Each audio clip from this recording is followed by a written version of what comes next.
जय हिंद। आप सभी को मेरा प्यार भरा नमस्कार।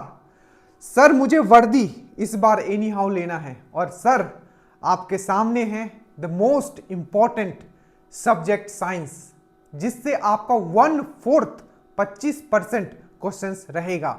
और हमने आपको प्रॉमिस किया है सिर्फ आप PYQ एनालिसिस देख के चले जाना, आप लाखों लोगों से आगे निकल जाओगे। कुछ लोग बोल रहे थे कि सर हमें हर एक सब्जेक्ट कंसाइजली पढ़ना है, उतना ही पढ़ना है जितना एग्जाम में आता है, ताकि हमारा एग्जाम निकल जाए और अंत में हम ये ना सोचे कि क्या पढ़े और क्या छोड़े। तो ड्रीम डोज ने पूरी तरीके से आपके लिए ये स्टार्ट कर दिया है, जिसमें आपका मद्य निषेध, बिहार पुलिस और स्पेशल ब्रांच जो है, जो आपका कांस्टेबल लेवल का है, उसमें सब शामिल हमने कर दिया है। रूटीन दिया जाएगा, रिकॉर्डेड वीडियो है और फिर उसका अगले दिन टेस्ट होता है। साइंस सोचना नहीं है आपको, अभी हम लोग PYQ एनालिसिस कर रहे हैं, सिर्फ PYQ एनालिसिस से पूरा का पूरा साइंस आपको करवाया जा रहा है। उसके बेहतरीन आपको PDFs भी दिए जा रहे हैं, प्लस आपका यूट्यूब पे भी चल रहा है। ठीक है, स्टैटिक एंड करंट कोशिश रहेगा हम यूट्यूब पे भी लेके आए। बाकी करंट आपको ट्रिक से और जितना जरूरत है, क्योंकि करंट और स्टैटिक से मिला के भी 15 से 18 क्वेश्चन था। ठीक है, उसके बाद पॉलिटी, ज्योग्राफी सब। ठीक है, जितना जरूरत हमने यहां लिख दिया है। 1 शॉट वीडियो आपको लास्ट में दिया जाएगा और मैथ्स रीजनिंग भी साथ में लेके हम लोग चल रहे हैं। तो अगर आपका टारगेट है कि सर मुझे इस बार वर्दी लेना है एनी हाउ, इस बार मुझे चूकना नहीं, अगली बार हमने इतना पढ़ लिया समझ में नहीं आया कि क्या पढ़ना है, लास्ट में क्या छोड़ना है, तो ड्रीम डोज आपके सामने है, कंसाइजली और कंसेप्चुअली। नीचे लिंक है, आपका टेस्ट होता है, हर एक चीज हम आपके साथ लगे रहते हैं 24 घंटा। स्टार्ट करते हैं। टोटल आपका आई थिंक ये तीसरा वीडियो है, अंत तक इसे आप देखिए और समझिए कि आपको क्या क्या क्वेश्चंस पूछे गए हैं। ठीक है, एक चीज और है, आप लोगों से सब्सक्राइब अगर नहीं किए हो, देखो हर एक सब्सक्राइब हमें मोटिवेट करता है कि हाँ बेहतरीन क्लास लेके आना है और ऐसा क्लास जो आपको सच में क्या करे, आपको फायदा करे। चलिए तो सब्सक्राइब कर देना, हाइप का बटन। अब कुछ भी टाइम वेस्ट नहीं करेंगे। देखिए सबसे पहला क्वेश्चन है आपका, क्या है कि इसमें से कौन सा कोशिकांग है जो सिर्फ जंतुओं में पाया जाता है। मैं फिर से कहता हूं, सिर्फ ये PYQ में अभी एनालिसिस कर पा रहा हूं, एक भी क्वेश्चन बाहर नहीं जाएगा। देखिए तो कौन सा ऐसा कोशिकांग है जो केवल जंतु कोशिकाओं में पाया जाता है। राइबोसोम है, माइटोकॉन्ड्रिया है, सेंट्रोसोम जिसको तारकाई भी बोला जाता है, और वैक्यूल जिसको रितिका भी बोला जाता है। तो कोशिश करें वर्ड को इंग्लिश में भी याद रखें। ठीक है, तो देखो यह है सेंट्रोसोम, तारकाई और वैक्यूल, रितिका। ठीक है, अब देखो तो ये इसमें से कौन सा ऐसा कोशिकांग है जो आपको सिर्फ जो है आपका किसमें मिलता है, एनिमल में मिलता है। अब देखिए तो इसका जो सही आंसर हो जाएगा ये हो जाएगा आपका सेंट्रोसोम। सेंट्रोसोम लिखा हुआ आए या आपको सेंट्रियोल लिखा हुआ है, क्या सेंट्रोसोम लिखा हुआ है या सेंट्रियोल लिखा हुआ है, अच्छे से याद रखिएगा, ये क्वेश्चन बहुत बार रिपीट हो चुका है। सेंट्रोसोम लिखा हुआ आए, ठीक है, आपको मारना है कि ये जो होता है ये सिर्फ आपका क्या होता है, एनिमल में होता है। क्या होता है आपका, सिर्फ ये एनिमल में होता है। अच्छे से आपको याद रखना है। ठीक है, उसके बाद देखिए राइबोसोम से क्या क्या क्वेश्चंस पूछे गए, हम जल्दी जल्दी हम लोग एक बार देख लेते। पूरा का पूरा पेपर आपके सामने इस तरीके से दिखेगा कि साइंस में क्या क्या पूछा गया, चाहे फिजिक्स है, केमिस्ट्री है। और इससे पहले वाला जो फिजिक्स के जो क्वेश्चंस मैंने करवाए थे, सुपर सुपर आप कंपेयर कर लेना। ठीक है, इतनी सुंदरता से मैंने आपको करवाया, प्लीज इससे पहले वाला वीडियो जरूर देखिएगा। एक क्वेश्चन बाहर नहीं देना है, 25 में 25। ठीक है, टारगेट है। अब देखो राइबोसोम का अगर हम लोग बात करते हैं तो सबसे पहला क्वेश्चन पूछा गया था कि कौन सा ऐसा कोशिकांग है जिसको सार्वभौमिक कोशिकांग बोलते हैं। दैट मींस आपका यूनिवर्सल कोशिकांग, यूनिवर्सल सेल ऑर्गेनेल्स बोलते हैं। क्यों यूनिवर्सल सेल ऑर्गेनेल्स बोलते हैं, सार्वभौमिक कोशिकांग क्यों बोलते हैं, क्योंकि ये यूकार्योटिक में भी मिलता है और प्रोकार्योटिक में भी मिलता है। क्या, यूकार्योटिक में भी मिलता है, प्रोकार्योटिक में। अब देखो इससे कितने तरीके के क्वेश्चंस आपके बने। सबसे पहले यूनिवर्सल सेल ऑर्गेनेल्स हम लोग किसको बोलते हैं, क्या हमने बोला, यूनिवर्सल सेल ऑर्गेनेल। ठीक है, सार्वभौमिक, ठीक है, कोशिकांग किसको बोला जाता है, तो राइबोसोम को। पहला क्वेश्चन। दूसरा सबको पता है, इसको हम लोग और किस नाम से जानते हैं, तो आपको याद रखना है ये जो है आपको किस नाम से इसको हम लोग जानते हैं, तो प्रोटीन फैक्ट्री के नाम से जानते हैं। प्रोटीन फैक्ट्री के नाम से जानते हैं। किस कोशिकांग को प्रोटीन फैक्ट्री के नाम से जानते हैं, तो आप बोलोगे राइबोसोम को हम लोग प्रोटीन फैक्ट्री के नाम से जानते हैं। तीसरा क्वेश्चन आपको पूछा गया था, ठीक है, कि ये कहां पाया जाता है, तो याद रखिएगा एंडोप्लाज्मिक रेटिकुलम। अब जो मैं यहां समझा रहा हूं ध्यान से समझो, एक कोशिकांग होता है, एक सेल ऑर्गेनेल्स होता है जिसको हम लोग बोलते हैं एंडोप्लाज्मिक रेटिकुलम। ठीक है, इसके दो भाग है, याद रखना। एक होता है खुरदुरा वाला, खुरदुरा मतलब खुरदुरा एंडोप्लाज्मिक रेटिकुलम, और एक जो होता है स्मूथ वाला एंडोप्लाज्मिक रेटिकुलम। ये दोनों क्वेश्चंस पूछे गए।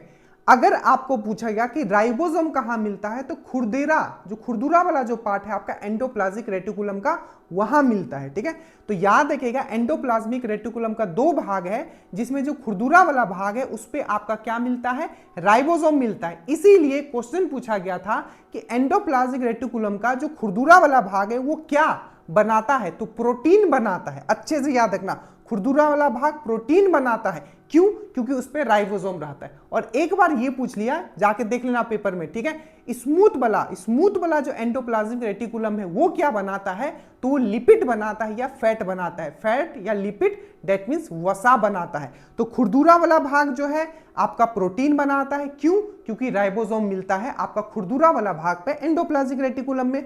और आपका जो स्मूथ वाला भाग जो है एंडोप्लाज्मिक रेटिकुलम का, वो क्या बनाता है, आपका वसा बनाता है या वो फैट बनाता है। ये दोनों क्वेश्चन आपको अच्छे से याद रखना है।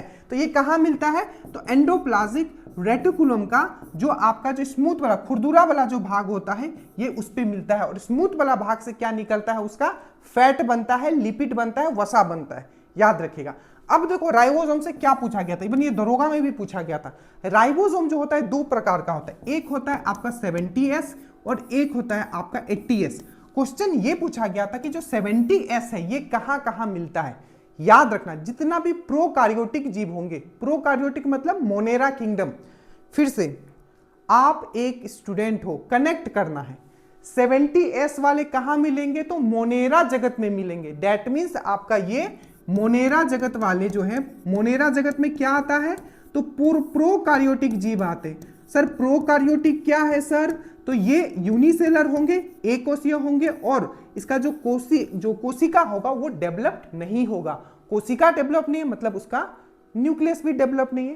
तो 70S किसमें पाया जाएगा, मोनेरा किंगडम वाले, प्रोकार्योटिक वाले। एग्जाम्पल सर, तो बैक्टीरिया हो जाएगा और आर्किया हो जाएगा। साथ ही साथ याद रखिएगा 70S जो होता है ये राइबोसोम, कौन सा ऐसा दो कोशिकांग है जिसका खुद का राइबोसोम भी होता है, तो याद रखिएगा एक है क्लोरोप्लास्ट, ठीक है, और दूसरा है आपका कौन, माइटोकॉन्ड्रिया। ये सब क्वेश्चंस पूछे गए थे तो लोगों को चक्कर आ रहा था कि ये कहां से आ गया। तो याद रखिएगा क्लोरोप्लास्ट एंड माइटोकॉन्ड्रिया ऐसे कोशिकांग हैं जिनका खुद का डीएनए होता है। क्या होता है, डीएनए होता है। जिनका खुद का क्या होता है, राइबोसोम होता है। कौन सा राइबोसोम, तो 70S राइबोसोम। तो 70S राइबोसोम क्या क्या याद रखोगे, बैक्टीरिया में होता है, आर्किया में होता है, माइटोकॉन्ड्रिया में होता है और क्लोरोप्लास्ट में होता है। ठीक है, और 80S जो होगा ये जितने भी यूकार्योटिक जीव है उसमें मेनली जितना भी होगा इनको छोड़ के वो 80S क्रोमोसोम होगा। क्रोमोसोम बोल रहा हूं यार, राइबोसोम। ठीक है, तो 70S राइबोसोम जो है प्रोकार्योटिक जीव में होगा, बैक्टीरिया, आर्किया, और ये दो कोशिकांग याद रखोगे क्लोरोप्लास्ट एंड माइटोकॉन्ड्रिया। और 80S राइबोसोम कहां होगा, आपका यूकार्योटिक जीव में होगा। क्लोरोप्लास्ट से एक क्वेश्चन आपका और पूछा गया था कि जो पादप जगत है उसका किचन किसको बोला जाता है, मतलब खाना बनाने वाला जो है। ठीक है, पादप जगत में किसको खाने बनाने वाला कोशिकांग कहा जाता है, तो क्लोरोप्लास्ट को कहा जाता है। और याद रखना क्लोरोप्लास्ट ऐसा कोशिकांग है जो सिर्फ आपका प्लांट में मिलता है।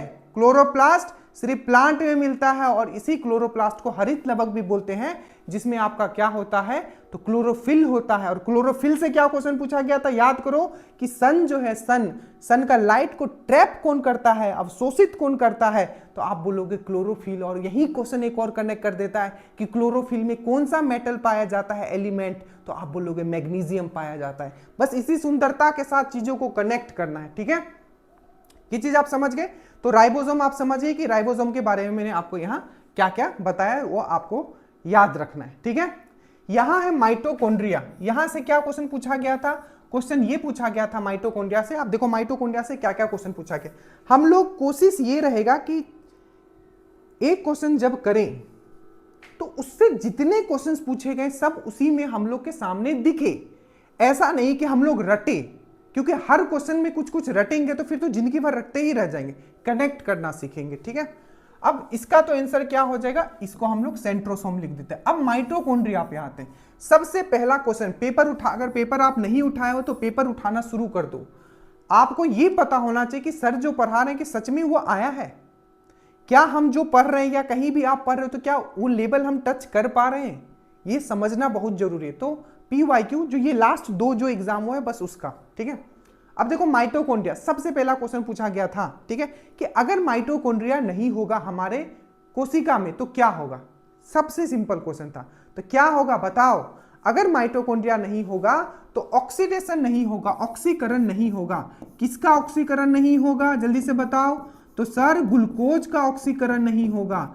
अगर ग्लूकोज का ऑक्सीकरण नहीं होगा तो हमें एनर्जी नहीं मिलेगा, एनर्जी नहीं मिलेगा, डेट मीन्स एटीपी का जनरेशन ना के बराबर होगा। तो याद रखना, अगर माइटोकॉन्ड्रिया नहीं है तो क्या होगा, एटीपी का जनरेशन ना के बराबर होगा। याद रखिएगा, आपका powerhouse of the cell किसको कहा जाता है, ठीक है, ऊर्जा घर, कोशिका का ऊर्जा घर किसको कहा जाता है, तो powerhouse of the cell जो कहा जाता है माइटोकॉन्ड्रिया को कहा जाता है। याद रखिएगा। एक क्वेश्चन आपको माइटोकॉन्ड्रिया से पूछा था कि माइटोकॉन्ड्रिया का डिस्कवर किसने किया। दूसरा क्वेश्चन पूछ लिया कि माइटोकॉन्ड्रिया का नामकरण किसने किया। तो अगर आपको पूछेगा कि इसको डिस्कवर किसने किया था तो कोलिकर ने किया था, और अगर पूछेगा कि इसका नामकरण किसने किया तो बेंडा ने किया। किसने किया, बेंडा ने किया। तो आपका डिस्कवर कोलिकर ने किया, नामकरण इसका बेंडा ने किया। एक आपका और क्वेश्चन पूछा गया, इवन ये दरोगा में भी पूछा गया था, ठीक है, कि जो आपका क्रैब साइकिल होता है, क्रैब साइकिल, क्या, क्रैब साइकिल, क्रैब साइकिल। तो ये जो क्रैब साइकिल है आखिरकार ये कहां होता है, तो आपको याद रखना है जो क्रैब साइकिल है मेनली आपका माइटोकॉन्ड्रिया में होता है। जितने क्वेश्चन पूछे गए, और एक चीज मैं बताता हूं, किसी को याद नहीं होगा, मैंने डीप एनालिसिस करके पूरा पेपर छान मार दिया कि कौन सा टॉपिक से क्या क्वेश्चन पूछा गया है, ताकि आप जब पेपर उठाओ आपको सब एकदम इजिली आप स्वीप आउट कर दोगे एकदम, ठीक है।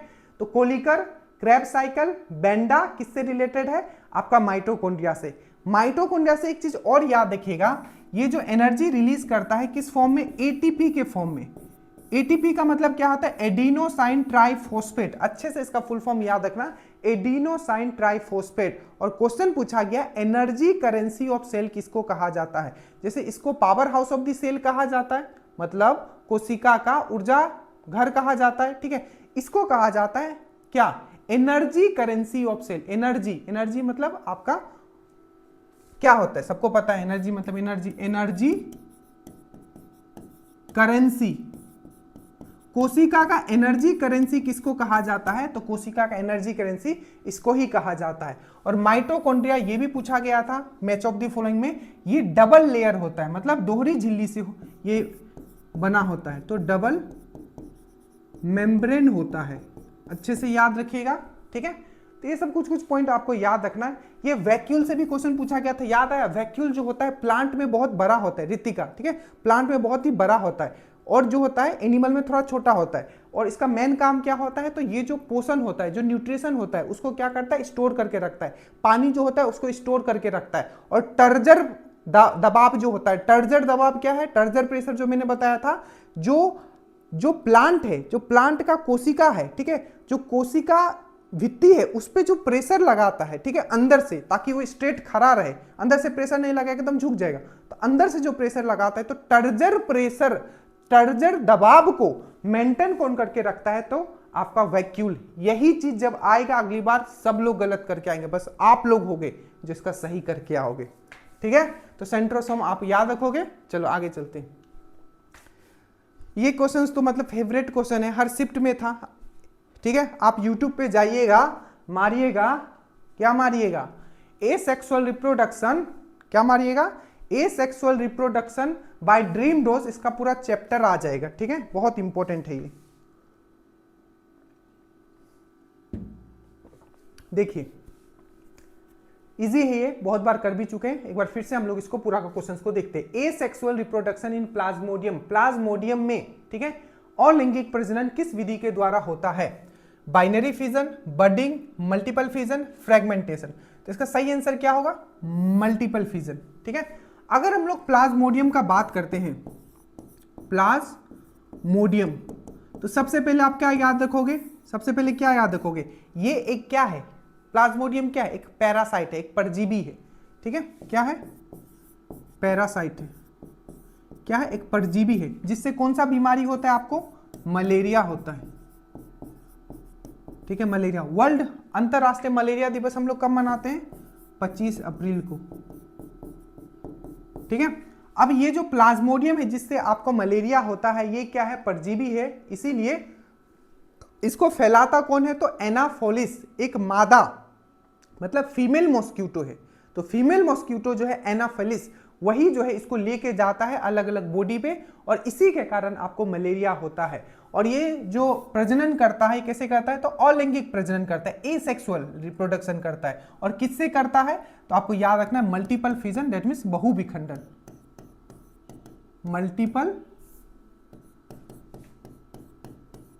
मल्टीपल फिजन, तो बहुविखंडन के द्वारा ये करता है। ठीक है, अब यहां से आता है बाइनरी फिजन। ठीक है, द्विविखंडन। अब याद करो इसमें क्या क्या होता था, तो मैंने कैसे याद करवाया था?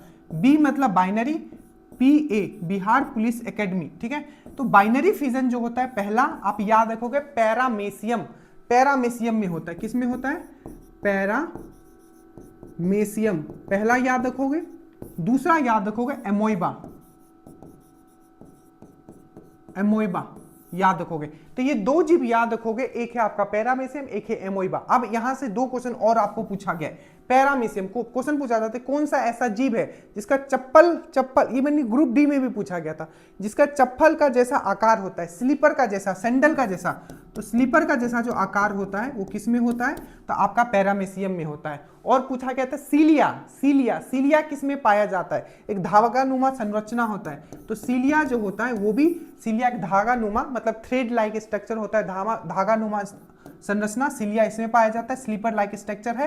पैरामेसियम जो है याद रखिएगा, ये जो होता है बाइनरी फिजन से होता है। एमोइबा आपको याद है, ये भी बाइनरी फिजन से होता है, मतलब विखंडन से होता है, बहुविखंडन से नहीं, द्विविखंडन से होता है एमोइबा में भी। और एमोइबा को मैंने आपको करवाया था, जो ये खाना अपना ग्रहण करता है, किससे करता है? तो जिसको हम लोग बोलते हैं कूटपाद, या उसी को बोला जाता है इंग्लिश में सूडोपोडिया। ठीक है, सूडोपोडिया।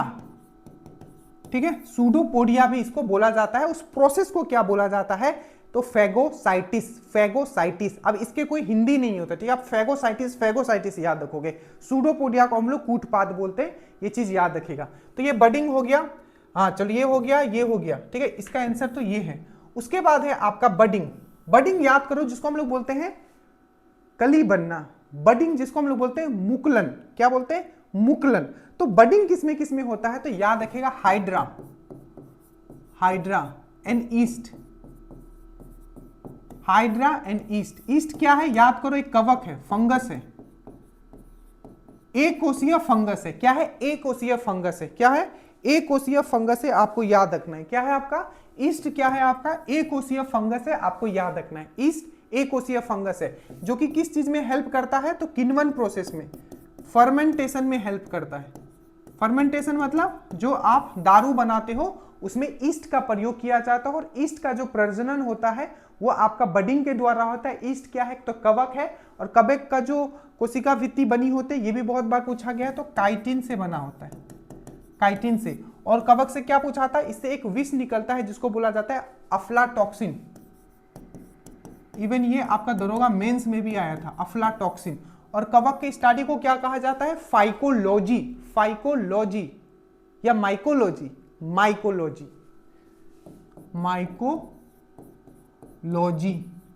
कवक के अध्ययन को माइकोलॉजी, और एल्गी के अध्ययन को फाइकोलॉजी। ठीक है, और हाइड्रा के बारे में तो आपको पता होगा। हाइड्रा जो आता है किस संघ में आता है? तो नाइजीरिया, सिलेंड्रेटा। अरे जिस दिन कनेक्ट नहीं करोगे फिर रटोगे। ठीक है, हाइड्रा किस में? 5 किंगडम क्लासिफिकेशन मैंने बताया था। हाइड्रा हो गया, कोरल हो गया, ठीक है, आपका जेलीफिश हो गया। हाइड्रा, कोरल, जेलीफिश किस में आता है? नाइजीरिया, सेलेंड्रेटा, नाइजीरिया और सेलेंड्रेटा दोनों सेम है, उसमें ही आपका ये आता है। तो हाइड्रा और ईस्ट जो होता है ये बडिंग के द्वारा प्रजनन करता है, जिसको हम लोग मुकुलन बोलते हैं, ठीक है। फ्रेगमेंटेशन, फ्रेगमेंटेशन किस में होता है? फ्रेगमेंट मतलब खंडन, ये होता है आपका प्लेनेरिया में।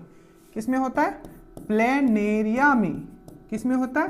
प्लेनेरिया, एक जीव है प्लेनेरिया, ठीक है, प्लेनेरिया में। और याद करो मेरे दोस्त, मेरे भाई, जिस दिन कनेक्ट करना सीख गए आप भी मास्टर हो जाओगे। प्लेनेरिया किस में आता था?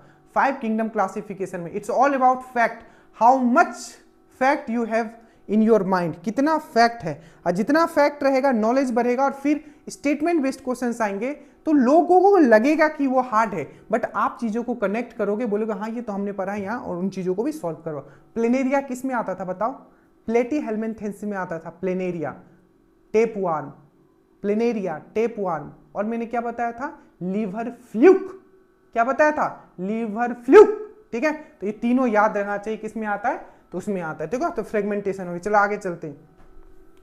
उसके बाद है हु कॉइन टर्म प्रोटोप्लाज्म, शब्द किसने दिया था? अब देखो प्रोटोप्लाज्म क्या होता है पहले वो समझो। ये है कोशिका, ये है आपका उसका केंद्रक। अब देखो केंद्रक में जो होगा, केंद्रक में जो पानी ओनी होगा तो उसको हम लोग बोलेंगे न्यूक्लियोप्लाज्म, क्योंकि न्यूक्लियस में है तो इसको हम लोग बोलेंगे न्यूक्लियोप्लाज्म। और जो केंद्रक से जो बाहर होगा इसको हम लोग बोलेंगे साइटोप्लाज्म, कोशिका द्रव्य, ठीक है। और ये होगा केंद्रक द्रव्य। तो कोशिका द्रव्य और केंद्रक द्रव्य दैट मींस न्यूक्लियोप्लाज्म और साइटोप्लाज्म को मिला के बनता है आपका प्रोटोप्लाज्म। याद रखना मेरे दोस्त, प्रोटोप्लाज्म, ठीक है। प्रोटोप्लाज्म जिसको हम लोग बोलते हैं जीव द्रव्य, प्रोटोप्लाज्म को क्या बोलते हैं? जीव द्रव्य। तो अगर मैं आपको पूछूं कि प्रोटोप्लाज्म किसका कॉम्बिनेशन है तो क्या बोलोगे? न्यूक्लियोप्लाज्म प्लस साइटोप्लाज्म, इन दोनों को मिला के होता है आपका प्रोटोप्लाज्म, जिसको हम लोग जीव द्रव्य बोलते हैं। अब एक क्वेश्चन पूछा गया था कि जो ग्लाइकोलाइसिस होता है, ग्लाइको जैसे क्रैब साइकिल कहां बताया था? माइटोकॉन्ड्रिया में। उसी प्रकार से क्वेश्चन पूछा गया कि ग्लाइकोलाइसिस कहां होता है? ग्लाइकोलाइसिस, तो याद रखना ग्लाइकोलाइसिस जो होता है वो साइटोप्लाज्म में होता है, याद रखिएगा। और ग्लाइकोलाइसिस एक ऐसा प्रोसेस है जो एरोबिक रेस्पायरेशन का भी भाग है और नॉन एरोपेरिक रेस्पायरेशन मतलब श्वसन क्रिया, मतलब ऑक्सी श्वसन जो होता है उसका भी भाग है, और अनॉक्सी मतलब जिसमें ऑक्सीजन यूज नहीं होता है उसका भी ये भाग है, याद रखना। तो ग्लाइकोलाइसिस कहां होता है? साइटोप्लाज्म में, कोशिका द्रव्य में होता है। अब हम आते हैं क्वेश्चन में कि प्रोटोप्लाज्म जो ये टर्म था किसने दिया था? तो इनका नाम है पुरकिंजी। P for पुरकिंजी, P for protoplasm, P for पुरकिंजी, अरे बोलो, P for पुरकिंजी, P for protoplasm. Total तीसरा ये वीडियो है आपका साइंस का, मद निषेध। देखो नाम जो भी हो, ठीक है, काम सब में ही आएगा क्योंकि हम कुछ चीज छोड़ ही नहीं रहे, ठीक है। तो एक भी वीडियो मिस नहीं करना है। अब देखो तो प्रोटोप्लाज्म ये हो गया। अब देखो P for protoplasm, P for पुरकिंजी। अब रॉबर्ट हुक, इस बार ही आपका बिहार दरोगा में 1799 बेसिक क्वेश्चन। सबसे पहले क्या कोशिका का, सबसे पहले कोशिका किसने खोजा था? रॉबर्ट हुक ने खोजा था। कब खोजा था? 1665 में खोजा था, ये डेट भी याद रखना। सबसे पहले कोशिका किसने खोजा था? रॉबर्ट हुक ने खोजा था। कब खोजा था? 1665 में खोजा था। ये दोनों क्वेश्चन आया हुआ है। रॉबर्ट हुक ने खोजा, कब खोजा? 1665 में खोजा, प्लस डेट देख लेना एक बार, मिला लेना, ठीक है। तीसरा, इसने जो कोशिका खोजा था ये मृत कोशिका खोजा था, ये भी पॉइंट याद रखना। और ये भी याद रखना क्वेश्चन पूछा गया है, इसने जो खोजा था वो किस चीज पे खोजा था? तो कॉर्क पे। कॉर्क क्या था? तो एक छाल से निकाला हुआ, ठीक है, उसी का पार्ट था कॉर्क। किसके छाल से निकाला था? किसके पेड़ के? ओक के पेड़ के। ओक के पेड़ से छाल निकाल के उससे कॉर्क निकाला और कॉर्क पे उसने डिस्कवर किया था। तो लिविंग सेल का फिर डिस्कवर किसने किया? जीवित कोशिका का फिर डिस्कवर किसने किया? एंटन वैन ल्यूएन हुक ने किया था। तो ये सब पॉइंट याद रखेगा। सिल्डन एंड स्वान, इनका नाम याद रखेगा, सिल्डन एंड स्वान। तो सिल्डन एंड स्वान कौन था? तो याद रखेगा सिल्डन एंड स्वान ने क्या किया था आपका? क्या किया था? सिल्डन एंड सेल थ्योरी दिया था। कोशिका का जो थ्योरी दिया गया था वो सिल्डन एंड स्वान ने दिया था, याद रखिएगा। और मैंने ये भी बताया था कि कौन सा ऐसा जीव है जो सेल थ्योरी फॉलो ही नहीं करता है? तो वायरस जो है सेल थ्योरी फॉलो नहीं करता है, ठीक है। उसके बाद है विर्चुवो, इससे क्या क्वेश्चन पूछा गया था? देखिए कोशिका का जो डिस्कवरी है किसने किया? रॉबर्ट हुक ने किया। कोशिका का केंद्रक का डिस्कवर किसने किया? तो रॉबर्ट ब्राउन ने किया। रॉबर्ट हुक ने कोशिका का डिस्कवर किया, केंद्रक का डिस्कवर रॉबर्ट ब्राउन ने किया। बट ये किसने बताया था कि हर एक कोशिका जो है, ठीक है, पहले से जो कोशिका है उसी से बना हुआ है। मतलब हर एक कोशिका, every cell is made up of pre existing cell. मतलब कोई भी एक नया कोशिका बनता है तो पहले का जो कोशिका था वो उसी से बना हुआ है। ये किसने कहा था? तो ये महाशय जो थे वो थे आपको विर्चुवो। ठीक है, यहां ये चीज आपको याद रखना है, बहुत ही इंपॉर्टेंट है। आगे चलते हैं, नेक्स्ट है क्वेश्चन नंबर 4 कि मानव मादा में निषेचन सामान्यतः कहां होता है? निषेचन, फर्टिलाइजेशन जिसको हम लोग बोलते हैं, ठीक है, तो जो फर्टिलाइजेशन बेसिकली होता है वो कहां होता है? तो ये मादा जनन तंत्र से है, फीमेल रिप्रोडक्टिव सिस्टम से है। यहां से भर भर के क्वेश्चंस आते हैं, जल्दी से डिस्कस करते हैं क्या क्या क्वेश्चन पूछा गया है। सबसे ज्यादा क्वेश्चन जो पूछा जाता है वो पूछा जाता है प्लेजेंटा। प्लेजेंटा को हिंदी में क्या बोलते हैं? जल्दी बताओ, प्लेजेंटा को हिंदी में क्या बोलते हैं? देखो, प्लेजेंटा से बहुत क्वेश्चन पूछे जाते हैं, ठीक है, प्लेजेंटा से बहुत क्वेश्चन पूछे जाते हैं। और प्लेजेंटा के बारे में सबसे पहला क्वेश्चन आपको पूछा जाता है कि जो बच्चों को जो पोषण मिलता है, ठीक है, माता से जो पोषण मिलता है वो किसके थ्रू मिलता है? ठीक है, तो आपको याद रखना है वो जो मिलता है आपका प्लेजेंटा के थ्रू ही मिलता है, आपको याद रखना है। ठीक है,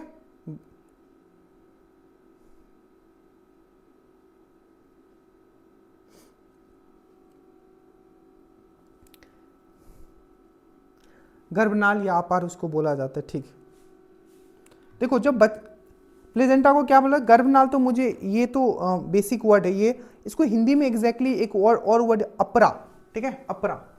गर्भनाल तो खैर आपको पता होगा, अपरा, ये याद रखना, ठीक है, अपरा। देखो, तो जो प्लेजेंटा है जिसको अपरा भी हिंदी में बोलते हैं, बेटर है इंग्लिश याद रखो, अपरा भी बोला जाता है, जिसको गर्भनाल। तो एक पाइप होता है, ठीक है, जिससे बच्चा जो होता है पूरा 9 महीना जो होता है वो बच्चा अपने माता से जुड़ा रहता है। आपने फील किया होगा कभी, आपने ये फील भी किया होगा कि आपकी माता श्री घर में नहीं भी है, ठीक है, और कहीं दूर भी है, अगर वो आ रही है तो आपको ये अंदर से फील होने लगता है। क्यों? क्योंकि आपने 9 महीना जिसने कनेक्टेड रहे हो, हर एक चीज, आपका हर एक part, even a single cell, ठीक है। क्योंकि देखिए, आप बने कैसे हो, आप खुद बताओ, आप कैसे बने हो? ठीक है, आप जो बने हो आधा अपने माता के क्रोमोसोम से बने हो, 23N, मतलब 22+X, ठीक है, और आधा अपने पिताजी से बने हो, 22+X भी आया होगा, चाहे Y आया होगा। अगर X आया होगा तो गर्ल होगा, अगर Y वहां से आया होगा तो बॉय होगा। इसको मिलने के बाद एक सेल बना जिसमें टोटल क्रोमोसोम जो है आपका 46 है। बट जो डेवलपमेंट हुआ वो पूरी तरीके से कहां हुआ?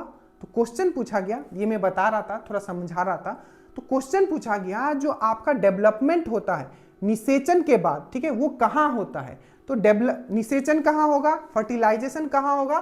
तो वो ओविडक्ट में होगा। इसको बोला जाता है ओविडक्ट बोल लो या अंडवाहिनी बोल लो, ठीक है, या फेलोपियन ट्यूब बोलो। तो क्वेश्चन में लिखा हुआ सकता है जो फर्टिलाइजेशन होता है किसके बीच में फर्टिलाइजेशन होगा? तो आप बोलोगे शुक्राणु, दैट मीन्स स्पर्म प्लस आपका अंडा, दैट मीन्स एग। तो स्पर्म और एग के बीच में जो फर्टिलाइजेशन होता है, अच्छे से याद रखना, स्पर्म प्लस एग के बीच में जो फर्टिलाइजेशन होता है ये कहां होता है? तो ये होता है आपका फेलोपियन ट्यूब, या इसको ही आप बोलते हो डिंडवाहिनी, ठीक है, अंडवाहिनी, ठीक है, या ओविडक्ट इसको आप बोल सकते हो, ठीक है। तो ये कहां होता है? फेलोपियन ट्यूब में होता है, ओविडक्ट में होता है, या अंडवाहिनी में ये होता है, आपको याद रखना है। अब यहां याद रखना, जो स्पर्म जो गया है, अगर आपको पूछेगा स्पर्म में कितने क्रोमोसोम होते हैं, हैप्लॉइड होता है कि डाइप्लॉइड? स्पर्म मतलब शुक्राणु, तो ये हैप्लॉइड होता है कि डाइप्लॉइड? तो अच्छे से याद रखना मेरे दोस्त, ये जो होता है आपका हैप्लॉइड होता है। हैप्लॉइड होगा मतलब क्या होगा? ये पिताश्री से आया है तो आपका 22 होगा, X हो सकता है या आपका Y हो सकता है, और ये माताश्री से आपका आया है तो ये आपका 22 होगा प्लस आपका ये X ही रहेगा। तो 22 + XY, इसमें से कोई भी आ सकता है, 22 + X आ जाए या 22 + Y आ जाए। इन दोनों के बाद मिलने के बाद क्या होता है, एक बनता, अगर लड़का बनना है तो 22 आपका 44 हो जाएगा, प्लस यहाँ XY है तो ये लड़का है, और XX है तो वो लड़की है। याद रखना ये दोनों हैप्लॉइड है, तो निषेचन से पहले आपका स्पर्म हैप्लॉइड, आपका एग अंडा हैप्लॉइड। याद रखना इसको, ये क्वेश्चन पूछा गया, थोड़ा कंसेप्चुअली है, ये पूछा जाएगा। उसके बाद जब निषेचन हो जाता है तो इसके बाद बनता है भ्रूण, एम्ब्रियो। तो आपको क्वेश्चन यहां फिर से घुमा दिया, यहां वाला पूछा कि ये क्या होगा, स्पर्म और एग, तो हैप्लॉइड होगा, हैप्लॉइड होगा, आधा होगा, उसमें फुल क्रोमोसोम नहीं होता है। फुल क्रोमोसोम किसमें होगा, आपका फर्टिलाइजेशन, निषेचन के बाद जो भ्रूण होगा उसमें आपका क्या होगा, आपका टोटल 46 क्रोमोसोम होगा। याद रहेगा, आप घबराओगे नहीं, कुछ भी क्वेश्चन घुमाएगा तो ठीक है।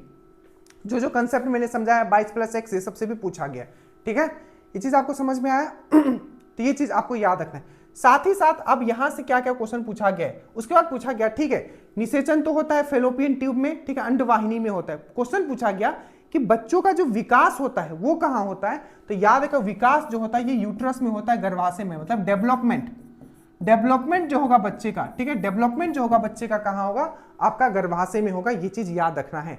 और सबसे मोस्ट इंपॉर्टेंट जो अपरा का मैंने बात किया था, प्लेजेंटा, क्वेश्चन पूछा जाता है कि बच्चों को जो मां से जो पोषण मिलता है वो कैसे मिलता है, किसके थ्रू, किसके द्वारा मिलता है, तो आप बोलोगे प्लेजेंटा के थ्रू। पहला पॉइंट। एक बार और पूछ लिया कि बच्चा से जो कुछ तो उसके बॉडी से भी उत्सर्जन होता होगा जो उसको बॉडी में नहीं चाहिए, तो उसके बॉडी से वो बाहर कैसे जाता है, तो वो भी। तो याद रखना बॉडी का बच्चा का बॉडी में जो भी कुछ भी पदार्थ जो उसके बॉडी के लिए हानिकारक हो सकते, तो वो उत्सर्जन किसके थ्रू होगा, प्लेजेंटा के थ्रू। उसको खाना कैसे मिलेगा, पोषण कैसे मिलेगा, तो प्लेजेंटा के थ्रू। बच्चा का डेवलपमेंट कहाँ होता है, तो यूट्रस में होता है, गर्भाशय में होता है। निषेचन कहाँ होता है, तो डिंडवाहिनी में होता है, ठीक है, और ठीक है, निषेचन डिंडवाहिनी में होता है।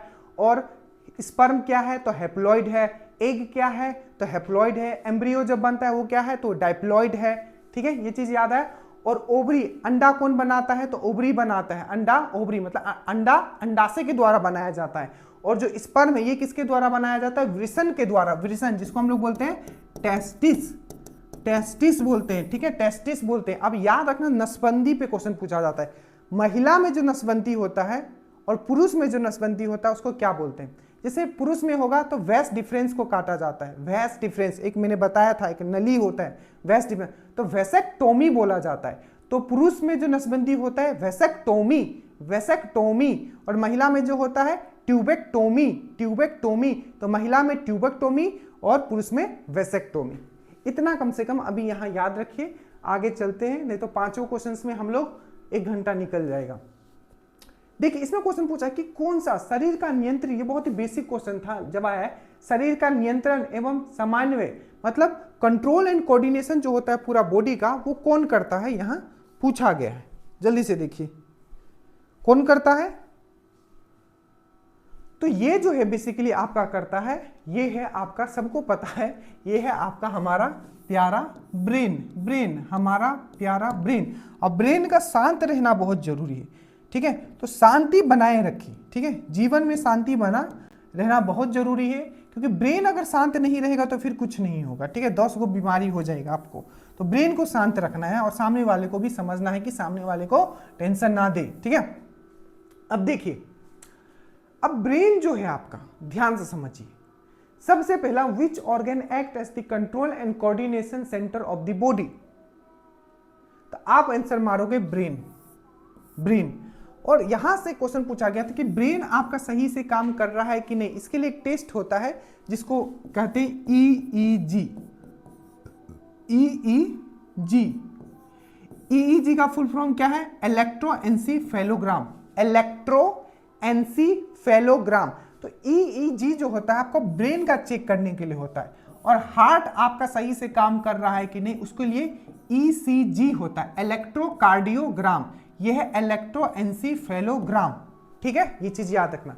तो इसका जो आंसर हो जाएगा वो हो जाएगा ब्रेन। अब ब्रेन पे आते हैं, ब्रेन से क्या क्या क्वेश्चन पूछा गया है, समझाने पे नहीं, फैक्ट अब मैं यहां बताऊंगा कि क्या क्या क्वेश्चन। सबसे पहले पूछा गया कि ब्रेन का वो सबसे बड़ा भाग, सबसे बड़ा उपभाग, सबसे बड़ा उपभाग, सब पार्ट में सबसे बड़ा ब्रेन का कौन सा भाग है, तो ये है आपका सेरिबेलम, ब्रह्म। ठीक है, दूसरा क्वेश्चन पूछा गया कि जो ऐच्छिक क्रियाएं होती है, ऐच्छिक क्रियाएं मतलब वॉलेंट्री एक्शन, जो हमारे कंट्रोल में हम चल रहे हैं, बोल रहे हैं, पढ़ा रहा हूं, तो ऐच्छिक क्रियाएं जो किसके द्वारा कंट्रोल किया जाता है, वॉलेंट्री एक्शन। तो ये भी आपको याद रखना है, वॉलेंट्री एक्शन जो कंट्रोल होता है वो किसके द्वारा होता है, तो सेरिब्रम के द्वारा होता है, याद रखिएगा। वही पूछेगा कि अनैच्छिक क्रियाएं, इनवॉलेंट्री एक्शन किसके द्वारा कंट्रोल होता है, तो आप बोलोगे मेड्यूला ओब्लेंगेटा। मेड्यूला ओब्लेंगेटा जो होता है, मेड्यूला ओब्लेंगेटा, तो मेड्यूला ओब्लेंगेटा जो होता है ये क्या करता है, तो ये आपका अनैच्छिक क्रियाएं कंट्रोल करता है, that means involuntary action control करता है, इनवॉलेंट्री एक्शन कंट्रोल करता है, अनैच्छिक क्रिया जैसे हुचकी होना, वोमिटिंग होना, जो हमारे कंट्रोल में नहीं है। ठीक है, तो ये है आपका मेड्यूला ओब्लेंगेटा। और एक जो होता है आपका, एक होता है रिफ्लेक्स एक्शन, प्रतिवर्ती क्रिया, रिफ्लेक्स एक्शन, इसको कौन कंट्रोल करता है, जैसे कि गर्म चीज में हाथ पकड़ते हैं तो डायरेक्टली हम लोग खींच लेते हैं, तो ये जो कंट्रोल किया जाता है प्रतिवर्ती क्रिया, रिफ्लेक्स एक्शन, मेरुदंड, दैट मींस स्पाइनल कोड के द्वारा, मेरुदंड के द्वारा, स्पाइनल कोड के द्वारा। ठीक है, एक क्वेश्चन पूछा गया था आपका ब्रेन से, अगर आपको याद हो, ठीक है, कि थर्मोस्टेट किसको बोला जाता है, हमारे बॉडी का टेम्परेचर को मेंटेन करके रखता है, तो बॉडी कौन सा भाग है ब्रेन का, तो हाइपोथैलेमस। हाइपोथैलेमस को हम लोग थर्मोस्टेट बोलते हैं। आप थर्मोस्टेट को थर्मोस्टेट ही याद रखना है, ये हमारे बॉडी का टेम्परेचर को मेंटेन करके रखता है। ये कौन है, आपका हाइपोथैलेमस है। ठीक है, एक बार आपसे पूछ लिया गया कि अगर हम लोग वाइन पीते हैं, दारू पीते हैं, तो हमारा मस्तिष्क का कौन सा भाग है जो प्रभावित होता है और जिससे क्या होता है, हमारा बैलेंस बिगड़ जाता है। तो हमारा जो पूरा बॉडी का जो बैलेंस मेंटेन करता है वो ब्रेन का कौन सा भाग है, तो है आपका सेरिबलम, ये है सेरिब्रम, ये है सेरिबलम। ठीक है, पहला बॉडी का बैलेंस मेंटेन करता है, क्या करता है, बॉडी का बैलेंस, पहला क्वेश्चन। और एक क्वेश्चन पूछा गया था कि हमारा जो सर है, जो ये सर है, ब्रेन है, ठीक है, सर नहीं बोल सकते, ब्रेन बोलो। ठीक है, तो जो हमारा ब्रेन का कौन सा ऐसा भाग है जिसको छोटा ब्रेन बोलते हैं, स्मॉल ब्रेन बोलते हैं, तो छोटा दिमाग जो बोलते हैं, छोटा दिमाग, ठीक है, किसको बोलते हैं, तो ये भी आपको याद रखिएगा, ये सेरिबेलम। तो सेरिबेलम का काम है बॉडी का बैलेंस मेंटेन रखना, पहला पॉइंट। दूसरा, इसको छोटा दिमाग बोला जाता है। तीसरा, याद रखिएगा, किसी बॉडी को बैलेंस मेंटेन करना है, मतलब बॉडी को कितना कॉन्ट्रैक्ट करना है, ठीक है, कितना कॉन्ट्रैक्ट करना है, कितना ये करना है, ये सब आपको